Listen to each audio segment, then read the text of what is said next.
Well, today it's all about topiary, and I'm going to go through some different ways that you can establish topiary or buy topiary or create topiary. But first, I just want you to know that my studio outside is just an absolute mess. This is very behind the scenes QVC because Stuart and I did 3 QVC segments in one day. One was at 1 o'clock in the morning, the other one was at 6 o'clock in the morning, and the other one, last one was at 3 a.m. And anyhow, we were shuffling things back and forth, so this is all kind of chaotic in here, but I thought you'd kind of get a kick out of that because this is where, I don't do all of them, but I do a number of my QVC things. Okay, so today is about topiary, and what I am going to address and describe is more how to get started in topiary. And if you are interested in topiary, then you might, this is a little mini commercial, you might want to get one of my books because I do describe in here care and maintenance of topiary, how you create them, what plants make for good topiary, how I use them, and stage them at my house. So that's just a little heads up that, let me see what I dropped, Stuart. Oh, this is very fortuitous, because if you get one of my books, I think I have told you that I will send you a book plate, and I'll also sign it, and so this is the book plate that you get. So excuse me for, I think I said yesterday I have the dropsies. I think I have the dropsies again today, and Stuart will probably go, oh Nellie. Last week it was tickled pink, and this week it was, oh Nellie. And I said, Stuart, how old are you? He comes up with these expressions that people of my age and older typically use. So I don't know, are you channeling your past, your grandmother or something? Yeah, it wouldn't be a shooting day if I weren't making fun of Stuart. So let's talk about what kind of plants make for good topiary. And by the way, I've kind of got topiary on the brain. In general, I always have topiary on the brain, but in particular now, because I'm also writing an article for, I think it's the April or May issue of Garden Gate magazine on topiary. So that said, that's all the preliminaries out of the way. How do you make topiary? Well, number one, you can buy topiary already made, and I have done that, and especially when I want really large specimens, huge boxwood topiaries like the ones that are out in my yard, in my landscape. I have created them, but a lot of them I've also bought in that form. They can be expensive, yes, but to me it's an investment piece, just like an investment piece of your wardrobe. I consider it to be part of my landscaping wardrobe because it makes such a difference and is one of the main signature touches that I employ in my own garden. So you can get them pre-made. You can look at independent nurseries. Sometimes you'll find them at garden centers. I sometimes will travel a distance to find one, or if you know someone who is a landscape architect or a landscaper, they may have access to different sources that you don't, so you can always ask them to be on the lookout for you. So that is one place where you can find really large specimens. The next place is just, you can buy some pre-made from those same locations, garden centers, nurseries. I find them at Trader Joe's periodically, Whole Foods. Obviously, some of my better independent nurseries will carry them, sometimes florists. And those are typically going to be tabletop varieties. So they may be something like this, if you kind of move with me. I got this topiary, which is basically just a wreath form with plain old hedera or ivy along the wreath, the metal wreath form. I got this at Trader Joe's over the holidays. I got 2 of them. They are still doing just fine. They were very inexpensive at about, $10 to $12, and I love them, and I love them in 2s because they're great symmetry on your buffet, on your mantle, or maybe your dining table outdoors. So that's another way you can get them. Very obviously, you could also save, let's see if we can do a close-up here, Stuart. You could save the metal ring Can you see that at all? Okay, the metal ring, which I have done many a time. If the plant dies, which they sometimes do, I save the metal ring, and then I can just buy a pot of ivy, and I can, with long tendrils, I can wind it around, and I've created my own ivy topiary. Typically, you'll find that around the holidays like Valentine's Day or Mother's Day or Easter or Christmas, if you're going to find them inexpensively at local sources like Home Depot or Trader Joe's, that's when you're going to find them, is around the holidays typically. So it's a good time to look for them. But obviously you can make them at almost any time of year. Now a few other types of plants that lend themselves to this instant topiary by training something around the form are things like angel vine, or also called wire vine, or muehlenbeckia. You could use something really that you could easily find, like Vinca major, or any kind of ivy, or Asian jasmine. Anything like that that has long tendrils you can find to wind around this. A lot of times you'll also find things like jasmine, or even, I've even seen miniature roses in some ways used this way. So just don't be confined to any one type of material. If it has long branches, long canes, then you probably can make a circular form like this very, very, very easily. And I've often been intrigued about the prospect of maybe doing one that was really huge, a real huge living wreath, maybe around the holidays or something. So that is one form, and probably the easiest form is to train it over a shape. Now obviously there are different kinds of shape you can train them over. You can make your own with wire hangers. Lots of people do that. It's very easy to make a heart shape. You can even make global spherical shapes. One of my favorite things is probably this eggshell shape. This is one of the things that's in my QVC collection. This is an egg-shaped, I think of it as an obelisk or a tutor, and it's just a plant form, and this demonstrates for you what it looks like when you just take an ivy, stick a form into it, and then you start winding and training the tendrils around the form. I'm not sure, I think these might be all sold out, but you might check my QVC line. These are really beautiful, and the nice thing about some of these more elevated, fancy wire forms is that they look beautiful regardless of whether or not they have any kind of plant material growing on them, because they're just inherently beautiful. And then I've got it sitting in one of my smaller Kobo baskets. So that is another way, that's another way that you can do it. Probably one of my favorite ways, and ones that I think you guys have told me that you do a lot of, and that leads me to my question of the day. First of all, do you guys do topiary, and maybe was some of it inspired by this vlog? But also, if you do topiary, how do you start them? Do you start them with a wire form like that, which might be one of the easiest ways, excuse me, or do you do this type of topiary creation? So one of my favorite things to do, and this is, I love this because it's just really thrifty and frugal and kind of cheap, and that is I will look at the end of the year or even the beginning of the season for 1 gallon plants. They could be larger than that. They could be 3 gallon, 5 gallon. But they're not symmetrical. They've got kind of a wonky shape. They may not be full and fleshed out. They're usually disregarded by other people who don't see their topiary potential. And oftentimes at the end of the season, they will be on sale. And I believe this is how I created this topiary, which definitely needs some trimming. But what I looked for, and this is just a typical boxwood, you could look for euonymus, you could look for really any type of shrub, privet. This one, what I look for is just something that has a strong central vertical stem. And this definitely had that, and then I could shape it accordingly and have it grow up and into place.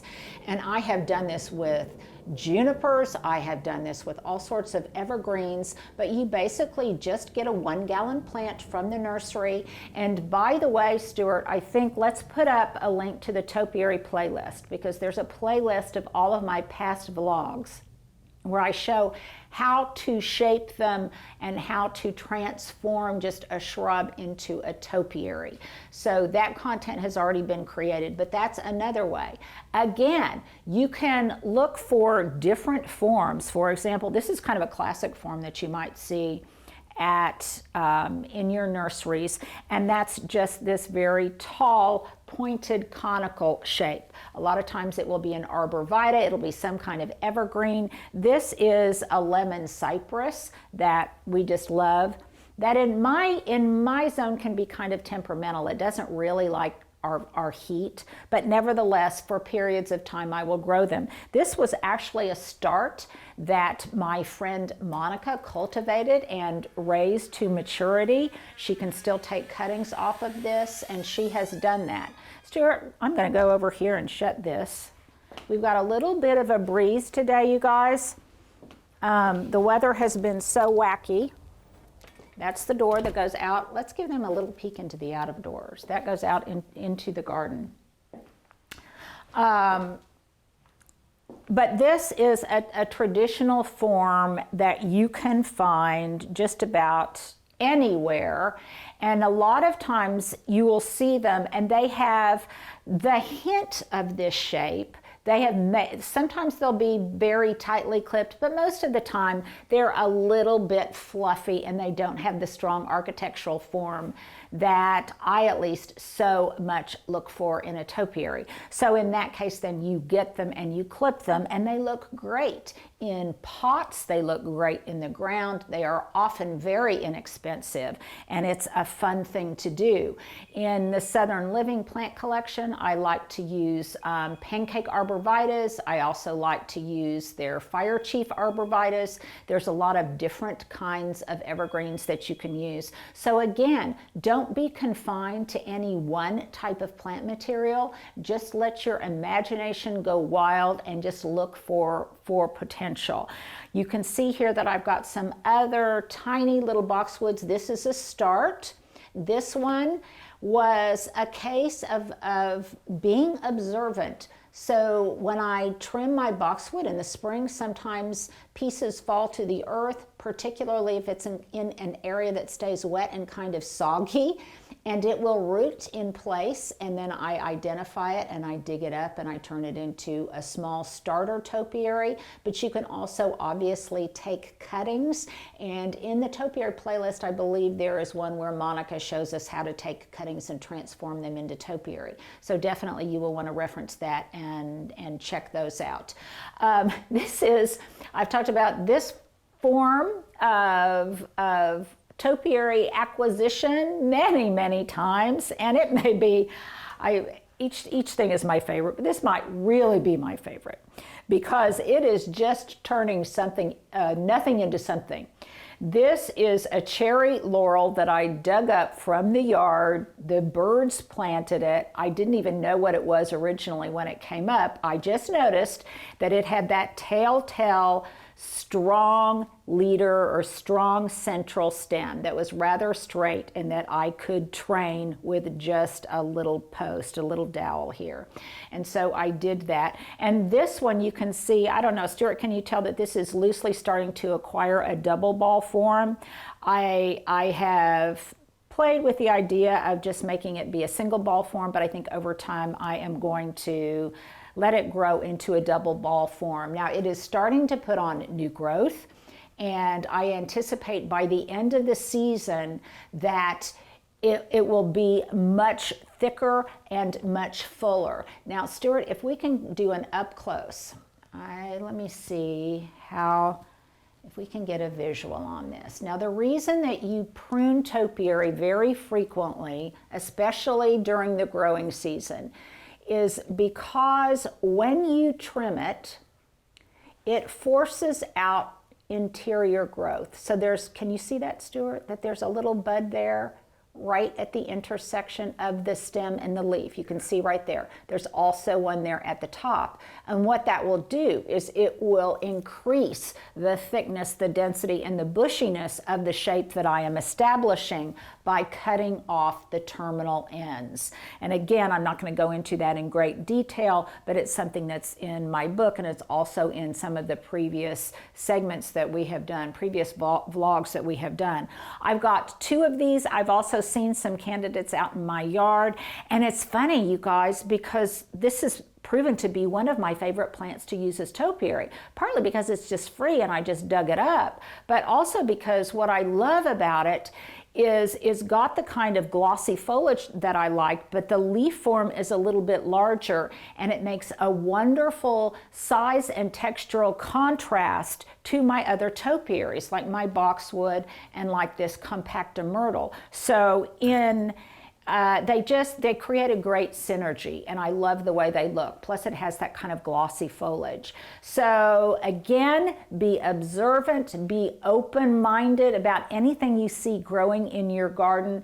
I have done many before where I've dug up little trees, little conifers, and made miniature Christmas trees. It's such a fun thing to do with your kiddos, but also it's a way to get a very elevated, what I sometimes believe we think of as a sophisticated way to garden with these beautiful topiaries, but it does not have to be. You can find all sorts of plant material in your yard or in a friend's yard.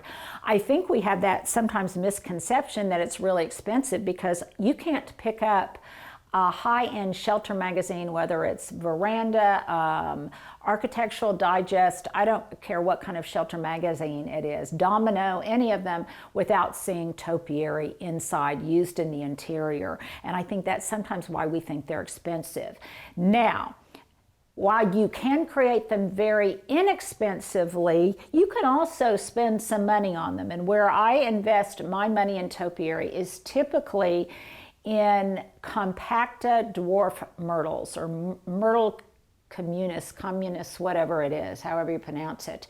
And these I have found in a number of different places, but typically I have to find these and source them at like someplace in Dallas, or there's a wonderful place in New York City called New York Topiary. And then typically when I'm getting the mail order, I buy them from a store up in Michigan from my friend Angie called Passiflora Kalamazoo, and that's where some of these have come from. I also have my friend Monica who can create a start out of any type of cutting, and because I don't have a greenhouse, she will start cuttings from me from these myrtles, and I have talked about them before. This is a little bit different shape. Here is the classic and probably my favorite shape, which is just the lollipop shape, which is a globe on a straight standard form. These are also, by the way, the nomenclature is a little bit different, and these are also called, you might see rose on standard, where there'll be a rose that's been topiaried on a strong trunk. That is called a standard. Another form that I'm interested in that I've been working on, and this one definitely is ready to go out in the sun because the growth is starting to get kind of leggy, but I'm also really interested in creating myrtles out of this tall, very slender conical form. I've done them with rosemary, I've done them with different kind of herbs, and these are just, you know, even though we think of maybe topiary as an indoor plant, particularly tabletop topiary, say that 3 times fast. Oh, Nellie. Oh, Nellie Stewart, say that 3 times fast. They really want to be outside. Even the myrtles, they really want to be outside, and they can suffer when you bring them indoors with the lower humidity and the dry air. So if you are going to lose a topiary, that is a high risk period, is in the winter time when they just have trouble adapting. And I just consider that as the cost of doing business, the cost of growing topiary, that I will lose a number of them during the winter, but I always have enough to sustain me into the growing season. And I've got some smaller ones here that are being trained into interesting shapes.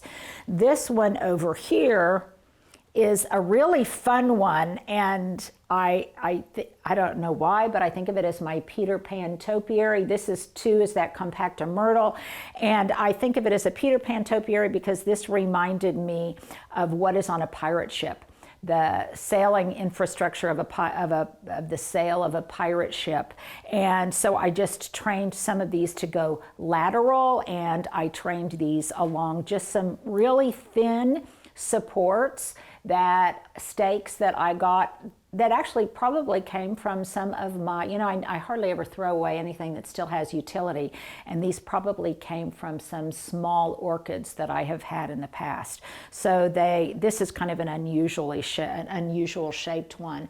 And then this one here, you can see, is kind of an ugly teenager, and it is growing up hopefully to be a beautiful adult. And this one I just trained for that Garden Gate magazine article that I am doing to show how you get it started. It was growing laterally, and then I just trained it up a post. Now, some of the things that you might need, and Stuart, let's put all these links in the description below. We'll put, sometimes depending on what form you are seeing it on, whether it's your phone, your laptop, your iPad, you may or may not see the links above, but I always put them below in the description box, and also on my Instagram account in stories, we supply the link, and if you can't find it, just shoot us a comment and we definitely will provide you the link. But some of the starter things that I like to have on hand when I start working with topiary are, number one, obviously some kind of plant material, and it lets your imagination go crazy. I like to have some really good snips, and I have used different kinds over the years. Sometimes I just use basic scissors, but these are probably my favorite ones. These are Joyce Chen. I like them because they have just such fine tips that you can do really detailed work and detailed cutting. And I'll put a link to these. You can get these off of Amazon. I really like these. I also typically have, I like these little tiny whisk brooms, and I will keep these in my garden truck, or I've got one in my kitchen so I can kind of clean up the snips that fall all over the place. And then this time of year, I find this absolutely indispensable. And that is some kind, and you could use Miracle Grow or some other kind of liquid fertilizer, but I like to use the Espoma products, or I'm also trying another organic liquid fertilizer. And at a very, very weak strength, right now I am starting to fertilize my topiary so that they will start putting out growth that I can start trimming into shape. I'm not going to aggressively feed them right now because we've still got a lot of winter left, but I do want them to start putting on growth along with the longer days, because even though they're indoors, there's more sunlight coming in as the days increase. So I'm doing that with pretty much all of my topiaries, particularly my indoor topiaries right now. So that's what I like to have on hand. Also, one thing that I have found is it's just pretty much easier, not necessarily always attractive when you're not using them to style something, but just more as a hobby. I like having trays that you can set them in. I got these plastic faux terracotta trays. I got these off of Amazon, and they're really good because then to keep them watered, I can just pour water into the tray and it hydrates them from the bottom up. And the other thing that it does is start encouraging the growth of that wonderful mossy patina that I like so much. So that's good. The other thing is myrtle topiary, unlike most plants, they don't mind standing in water. So I don't worry too much about them getting harmed by sitting in water for a while. You can hardly overwater these dwarf compacta myrtles. You can, however, really underwater them. And once they've been underwatered or they have suffered, they're just kind of a goner, and they can be a little bit temperamental that way. If you're not already already following my friend Loy on Instagram. He lives in Maryland and in Maine, and he has some fabulous huge myrtle topiary, and that's what I'm going for this year. In my motivation to look a little less cluttered, I'm going for fewer topiary but much larger topiary, and that's been kind of fun because what I've done is take some of my smaller ones and plant them all together so that it will create one large form. So there's just a little bit of a kind of an overview of topiary, not a lot of intense detail on trimming, but hopefully it will help encourage you to start your own topiary and just be creative, because boy, it will really get your creative juices going. So Stuart, have I forgotten anything? So again, don't forget to answer the question of the day below. Do you do topiary? What kind of plant material do you like to use? And let me know your thoughts on that. So there you go, topiary talk for today. Well, here's your fashion epilogue for today. It's kind of a fun one, a little bit different. I'm shaking it up a little bit. So it's about 59 out, Stuart, I think, and that's the high for today. Right now it's not quite that warm. So it's all about layering, putting on one layer over another so you can kind of discard what is getting a little too warm throughout the day. So my top is a poncho that I got. I can't remember where I got it. It was from a friend of mine who was doing a clothing line that you sell out of your house. And I bought it at that, and I really like it because it's a great shawl. It's good to kind of, if you're just sitting in front of the fireplace, it's got kind of a blanket quality. So I really like that, but I anticipate that later today it's going to get too warm for that. So I just have a sweater underneath this. I think you saw earlier in the week. This is thrifted from Goodwill. It's a Banana Republic sweater, and I like it. It's kind of part shrug, part cardigan. Now this is kind of a fun thing. I love graphic tees. I think Stuart kind of does too. And 99% of my graphic tees I get at Goodwill or thrifted, but a friend of mine called and said that she was at Old Navy and that they had a whole bunch of really fun graphic tees that are kind of Earth Day related, things like that. So I got this one there, Keep It Wild. My hubs really liked this one, and mostly I like them because these are a good shape. So like I say, I hadn't been in Old Navy in forever and a day, but I went in there and I actually bought several of them. They were like $6 or something, and they're 100% cotton. So they're great for layering, and if you really like graphic tees that you can wear under cardigans and blazers or by themselves, they're a fun thing. So uncharacteristically, I stocked up on a number of them, and they did not come thrifted. So this is a really fun thing for you guys today. So there's a little story behind this bracelet in particular. So, and you can see I've got other ones along with it. So I was at the farmer's market in Aspen, Colorado years ago, and there was a woman there who was so uber and effortlessly chic. I just loved her whole look, and she was selling jewelry, and her jewelry was beautiful, but what I really loved was the bracelet she had on, and it looked just like this. And I said, well, I love your stuff. I picked out a couple of pieces, and I said, but I really would love to buy your bracelet. I said, is that a piece that she made? And here is the surprise that she revealed to me. This is not a bracelet, so let me disassemble this. This is not a bracelet. This is 3 elastic ties that run together that I have just kind of wrapped one around the other, as she did, to make this really wonderful bracelet. I asked her where she got them. She was very generous in supplying the information. She got them at Walmart, so I made a beeline to Walmart to get these 3 individual, what are these called, you guys? They're not scrunchies, hair ties, whatever. But I just love them, and I love the fact that you can kind of put them together any way that you like. And then I just layered them with some other just elastic bracelets that I have, and they can look really elegant. They can look kind of boho chic, and of course I just have lots of these inexpensive bangles that comes together for a really pretty ensemble. Don't look at my owie, but a really pretty ensemble.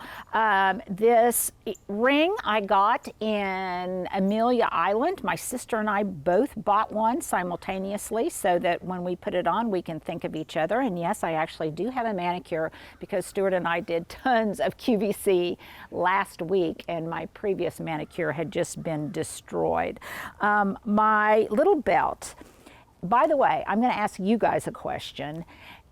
I really like colorful belts, little belts like this, preferably in leather, and I'm having trouble finding some. I would really like a really good red leather belt. If you guys have any ideas for where I could source those, please let me know. This is an orange one and I really like it. My breeches are from H&M and they were a gift to me from my daughter-in-law and son at Christmas time. And my booties, I think these came from Nordstrom Rack. I can't really remember. I've had them for years. I do have a question of the day for you guys on this outfit du jour, and that is, again, no right answer, no wrong answer. I am just curious about what your feelings are on them. But my mother-in-law really did not like it when we gals would wear ripped jeans, and maybe especially if you were an older gal like me, she just kind of didn't think it was appropriate, maybe not ladylike. And I know there's a whole different theory about that. I am somebody that I just kind of like it. I like the texture of it, and I like the additional little, again, textural element, I guess, that it gives to a pair of breeches. But again, there's no right or wrong answer. I am just curious, do you guys wear jeans that have tears in them? And if you do you think that there should be an age cutoff for that? If at a certain point we're too old to wear them, or if they're just something that should be relegated to the young? I'm just curious what your thoughts are on that. Stuart is laughing. Is laughing at me. So there you go. There is your outfit question of the day and your outfit du jour.